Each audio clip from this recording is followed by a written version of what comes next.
About a year ago, one of my most popular videos was a list of 1960s horror movies. The comments under that video turned into a great watch list on their own. I saved it, and it's been sitting in my notes ever since. So today, let's finally go through those recommendations. As many people rightly pointed out, The Haunting is one of the best 60s horror movies, and it's obvious that later films built on a similar premise owe a lot to it. Julie Harris plays Nell, a permanently timid and vulnerable woman who becomes part of a small group brought to Hill House by Dr. Markway.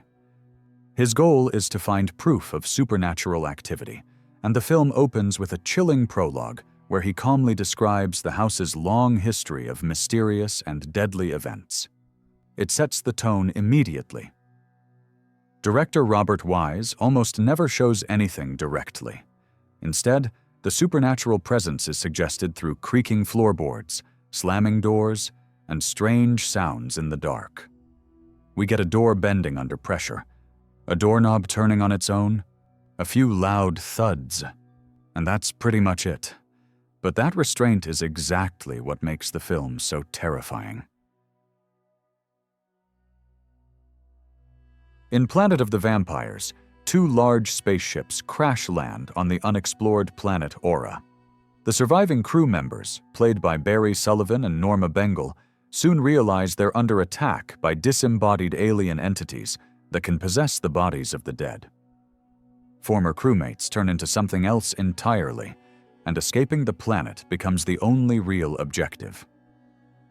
The film was directed by Mario Bava, often called the master of Italian horror, and his visual style is impossible to miss here.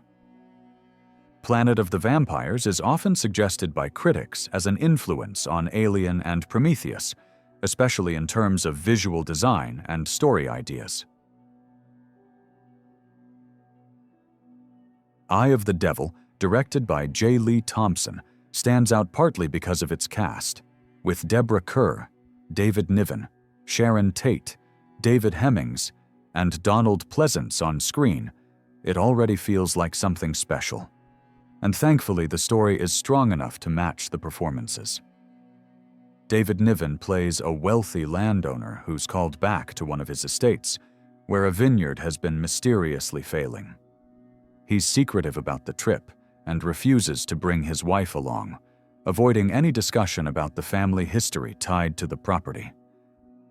When his wife and children arrive anyway, they're met with an openly hostile atmosphere. The locals are unwelcoming, and a strange brother and sister living on the estate seem especially determined to make them leave. Slowly, it becomes clear that something darker is at work.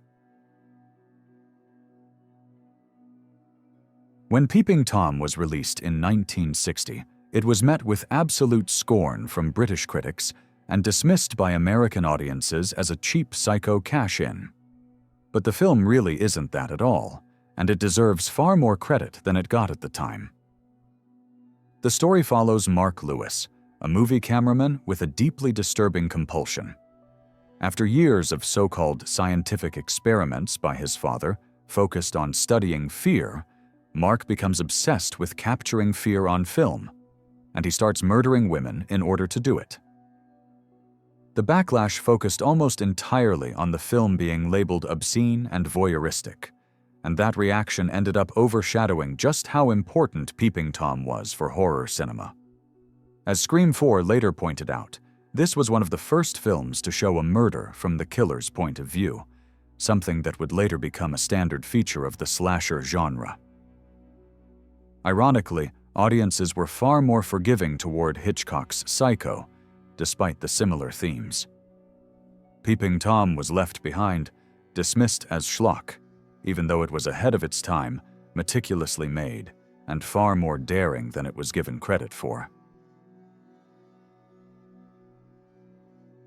Mr. Sardonicus is a classic American B-horror film that fully leans into the grotesque. The story follows Sir Robert Cargrave, played by Ronald Lewis, a doctor summoned to the country of Gorslava at the request of his former lover, Maud, to treat her new husband, the Baron Sardonicus. Sardonicus suffers from a horrifying condition. While robbing his father's grave in search of a winning lottery ticket, he's so terrified by what he sees that his face becomes permanently frozen in a twisted grin.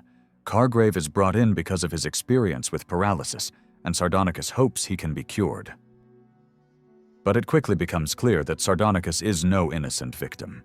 He's a sadistic figure who terrorizes his servants, abuses his wife, and commits acts that make Cargrave deeply uneasy about helping him at all.